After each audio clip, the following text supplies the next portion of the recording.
So here we need to verify the following. Let us begin. So what we'll do, in order to verify this following, we are going to rewrite the entire expression.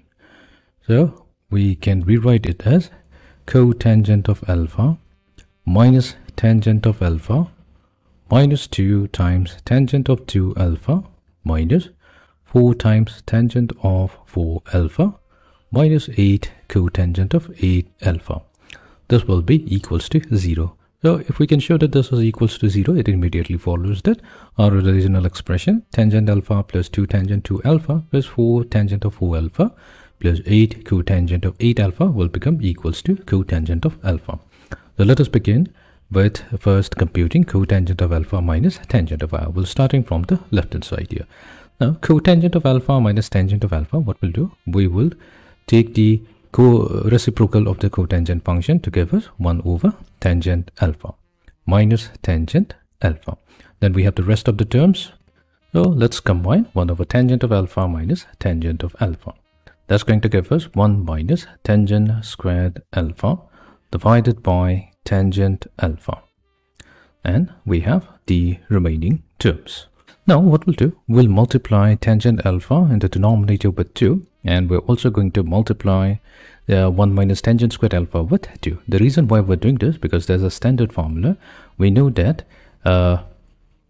tangent of 2 alpha, that's given by 2 times tangent of alpha over 1 minus tangent squared alpha.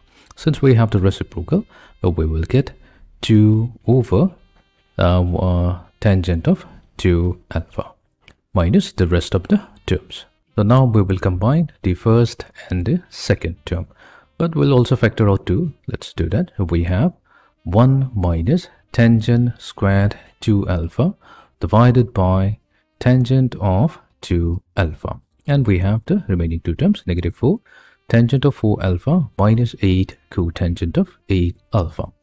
Now here, if we take tangent of 4 alpha, all we've done is multiply this 2 alpha with 2. So on the right hand side we have 2 times tangent of alpha, so the alpha will get multiplied with 2, and our formula becomes 2 tangent of 2 alpha divided by 1 minus tangent squared 2 alpha.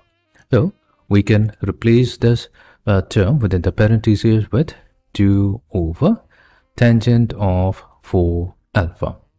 So here we have a 2 missing here, so we have to take the multiply with 2 and also multiply the numerator with 2, so that we get 2 squared over tangent of 4 alpha minus 4 times tangent of 4 alpha minus 8 times cotangent of 8 alpha.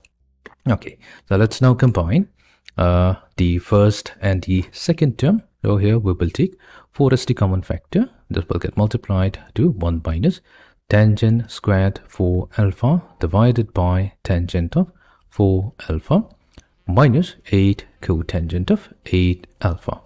Now we will multiply the tangent 4 alpha in the denominator with 2. So we'll have to multiply our 2 in the numerator as well. So that gets 8 times 1 minus tangent squared 4 alpha over 2 times tangent of 4 alpha. So that's nothing but 1 over tangent of 2 times 4 alpha. That becomes 8 alpha minus 8 times cotangent of 8 alpha. Now reciprocal of the tangent function will be the cotangent function. So we have 8 times cotangent of 8 alpha minus 8 times cotangent of 8 alpha. So that's equals to 0. So that means our expression, this entire expression goes to 0. So this means that our original expression tangent of alpha plus 2 tangent of 2 alpha plus 4 times tangent of 4 alpha plus 8 cotangent of 8 alpha must be equals to cotangent of alpha, hence proved.